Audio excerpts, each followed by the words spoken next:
सकाळी सभागृहामध्ये औचित्याच्या मुद्द्याद्वारे काही सदस्यांनी मस्साजोगच्या सरपंचाच्या हत्येच्या विषयी उपस्थित केला विषय. त्या विषयामध्ये विरोधक राजकारण करू पाहत आहेत. अध्यक्षांनी उद्या 101 द्वारे सविस्तर चर्चा या विषयावर ठेवलेली आहे, पण विरोधकांची मागणी होती की आज चर्चा करावी. पण आमचं म्हणणं यावर असं आहे की घाईगडबडी चर्चा करण्यापेक्षा सविस्तर चर्चा या विषयावर व्हायला पाहिजे. विषय परभणीचा असेल किंवा मस्साजोगचा असेल, या दोन्ही विषयावर सरकार अतिशय गंभीर आहे. आमच्या माननीय मुख्यमंत्री महोदयांनी या विषयात SITची घोषणा केलेली आहे. सध्या CIDकडे तपास चाललेला आहे. सरकार गंभीर आहे.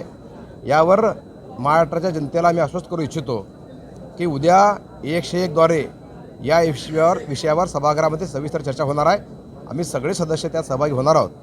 त्यामुळं याला कुठलाही वेगळा रंग न देता, जातीय असेल किंवा राजकीय असेल, यावर ही घटना घडलेली अतिशय घृणास्पद आहे, अतिशय निंदाजनक आहे, तितकीच खेदजनक आहे, संतापजनक आहे.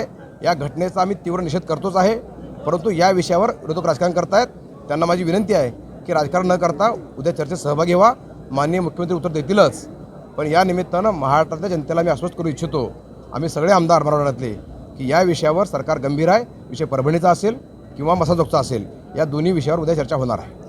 हा विषय माझ्या मतदारसंघातला आहे.